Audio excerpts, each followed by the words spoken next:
name is Ricky Brown Jr., and this is my exceptional story.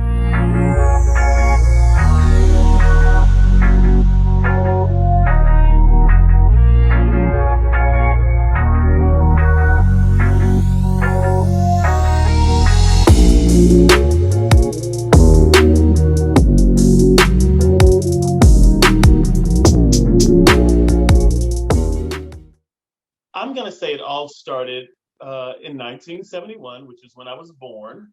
So I'm a good 50 years old. My mother said she knew that there was going to be something special about me from the very beginning because I was delivered by a nun on New Year's. I'm a New Year's baby, and my doctor had been out, having fun for New Year's. And unfortunately, when it was time for my mother to give birth in St. Mary's Hospital, the doctor wasn't quite ready. And the nurse had to take over, and the nurse happened to be a nun. So my mom knew from that point that it was going to be some interesting years ahead. My mother, she was very strong. She endured a lot. And I think it was really important to her that her kids be strong. When I was about 5 years old, I lost my father. He was murdered. And my mother actually found him. Well, when he was shot, she was called out of the house and she went out into the street and she found him there. He was still clinging to life, but he was fading fast. This would profoundly affect my life from that moment forward because up until then, my father and I were very close. Even though I was just a child, I was still basically a baby. But my father was very loving, he was very hands on, very feeling. I remember feeling safe with my dad. And I remember always feeling like there was someone there who really loved me, who really cared. My mother was a very sort of strong woman, very Juno-esque. She could handle everything, anything that came her way. But the softer side that you would tend to think that you would get from a mother actually at that point came from my dad. And I would miss that. I would come to miss that. Mom's really hard. She's not as feeling. She doesn't really want me to show emotion and things like that, but I couldn't have been more wrong. It's just that her concern was that this is a big, scary world. And I was a young black man living in the South. Well, I was a young black boy, but I would be a young black man living in the South. And there was going to be a lot that I might have to deal with. And I think that she wanted to make sure that I was ready. One of my earliest memories of my mother having to sort of like step into that protector role is it happened shortly after my father's death. We, the children, we were playing on the playground. We were living at the time in a housing project in Galveston Island. My grandparents lived in a home on the other side of the island. They had become very instrumental in my upbringing after my dad died. However, they were always there. Even before that, I spent a lot of time with my grandparents. But nonetheless, of course, I still had a mother. And so while I was there in the projects, we had a little bit of an issue with some of the neighbors. We were out on the playground, and at this time, our neighbors, some of the kids that lived there, they decided that they owned the playground. I mean, typical children stuff. Children do that. It's no big deal. It happens. Unfortunately, what happened after that was not as typical. The children, not only had they decided that they owned the playground, but they decided they really wanted us out. And so they started pulling us off of the slides and things like that, and pushing us and shoving us. And the next thing you know, my siblings and myself, my cousins, brothers and sisters, as we were playing, all of a sudden they started coming out of their house. They'd gone back in, started coming out of their house with like forks and butter knives and things like that. And they started to attack us with those things. That was scary. Um, I wasn't used to that type of behavior. I already had some fears and reservations about where I was living because of, people talking. Sometimes the things that other people say can scare you more than reality. But my father had already been murdered, and he'd been murdered in that particular area. And then this happens, and people were already saying that it was a bad area, worried, afraid, things like that. I would hear it as a kid, and it would affect me. And then this was happening, and we were scared. So my little brother Charlie, he ran back into the house to tell what was happening. But while he told what was happening, he was grabbing like forks and knives out of the kitchen drawer. And so my aunt and my mom were wondering what's going on. And he's like, um, the kids, they're out there, they're fighting Ricky. And he can't fight. So I got to help him. And they have knives and forks. So I got to have a knife and fork. And he took off running. And my aunt immediately goes after him. And my mom was doing house chores and things like that, but she wasn't really appropriately dressed for outside at the time. And if you know anything about Southern women, back then, she had to get dressed. She had to put on something. And so she was trying to get herself together, but she knew that my aunt had gone out to, sort of see what was going on. Now, I'm sure that if my aunt hadn't done that, maybe she would have just taken off, but it gave her a moment to try to get herself together. Well, once my aunt gets out, of course, she finds that the kids do have these knives and forks and things. My aunt tries to take them away. They try to stab her with it. She slaps one of the children, and just a big mess ensues.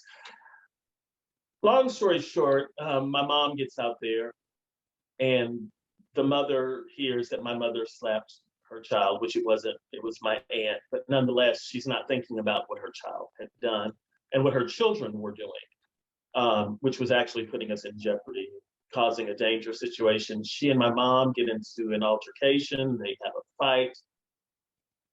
And she tells my mom that she's going to send her husband to take care of her. My mother was worried. And when we got back to the house, she called my grandfather, my paternal grandfather, my father's father. And he was a little concerned. So he just didn't want to take any chances. And since this was a man that they were talking about that would be possibly coming over, he brought my mother a gun, one of his guns. He had several. So he brought my mother a gun just in case something were to happen. He was like, I don't think that a man is going to come to a woman's house, especially a widow woman, and try and hurt you. But you never know, and I just want you to be careful. I want you to be safe. And so that's what he did. Unbelievably, the man actually came. He came to our house, and he started beating on the door. My mother asked who it was. He responded, and she told him, look, you need to leave. He would not leave. Ultimately, he kicked the door in, And my mother told us all to go upstairs. I, being hard headed, I decided to double back. I doubled back, and my mother was asking the man to leave, leave, get out of the house. She was telling him, "What are you doing? Don't put your hands in your pocket. I need to see what's going on." She was asking him to back up. I called out. I was like, "Mama." She freaked out. She grabbed the gun and she shot him. He he did have a gun.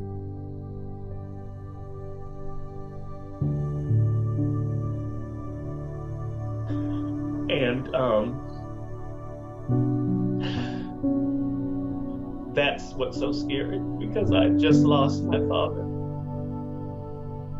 and I could have lost my mother or one of my siblings or my aunt. This man came to our house and he had a gun. So she shot him, and he died as a result of his wounds. And she really had no choice.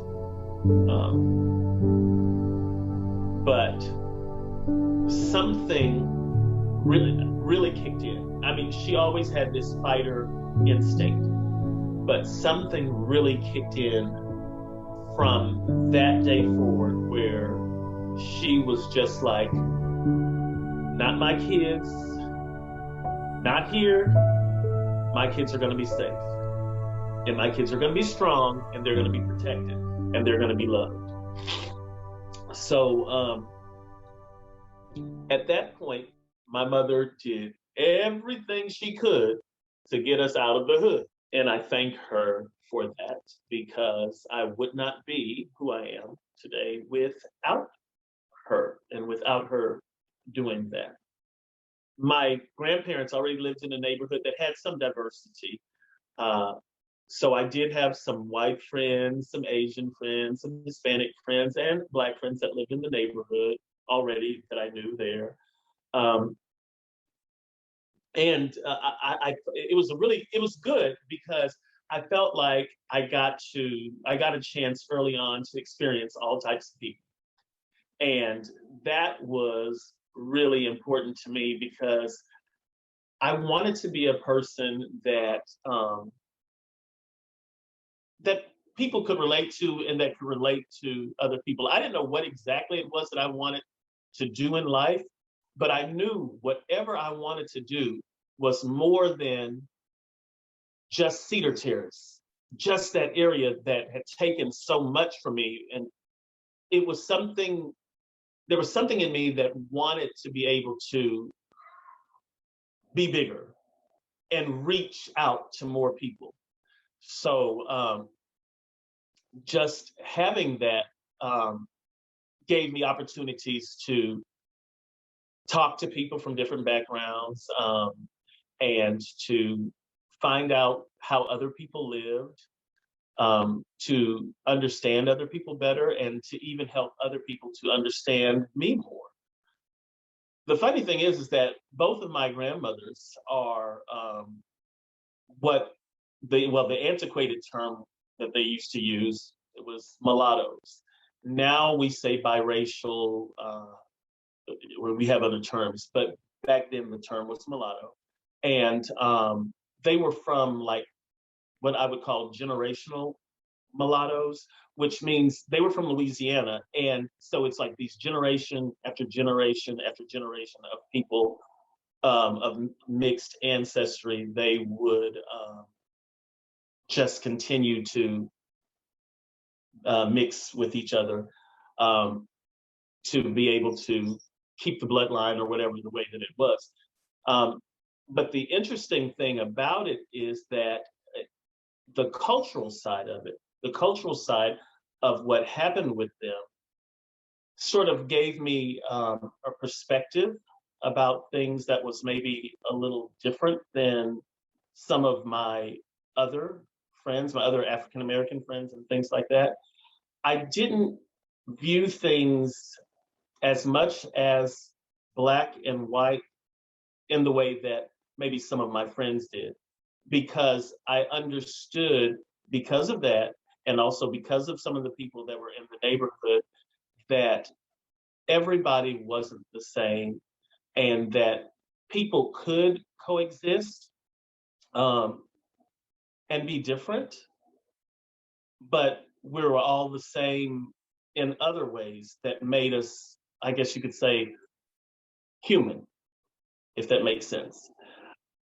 And that was one of the privileges that I think of living with my grandparents. That's one of the privileges that was there. The fact that my grandparents were there to help, that was a good thing, and it was a benefit. Unfortunately for me, sometimes some of the things that would be beneficial to me later on caused me some pain when I was younger. Uh, Having kids make fun of the way that I spoke, and make fun of the way that maybe I thought because of the influences that I had from my grandparents was hurtful. It was hurtful. And I would sometimes cry when no one was around. Uh, One of the reasons I would sort of do it when no one was around is because of the fact that when people were there, and if I started to cry, whatever, then that just made them want to pick on me more. Um, I'd get into fights and things like that. My mother would get very upset, and then she would tell me things like, "Well, you know, you're gonna have to defend yourself. If they hit you, you need to hit them back. And if you don't hit them back, when you get home, I'ma hit you." And so, um, not really understanding at the time what she was trying to do, but knowing right at that time I did not want my mother to hit me, I decided that I would do whatever I could to at least not get into a fight. What she was actually trying to do, wrong or right, is she was just trying to toughen me up. And I later learned that my grandfather, her father, had done the same thing with her. Her older sister, Betty, had done the same thing with her. They all were trying to toughen her up when she was coming up. So she was basically doing the same thing with me that had been done with her. All of this I came to better understand and appreciate when I got older. I didn't really understand then. And it's not my place to try and go back and police her the way that she raised me, the things that she did the best that she could. And I wouldn't change not one thing because I know where her heart is and I understand what she was trying to do. Again, she wanted me to be tough and tough enough. So I tried to avoid the fights as much as I could because I didn't want to have to go home and fight with my mom. But ultimately, you can only avoid some of the fights for so long.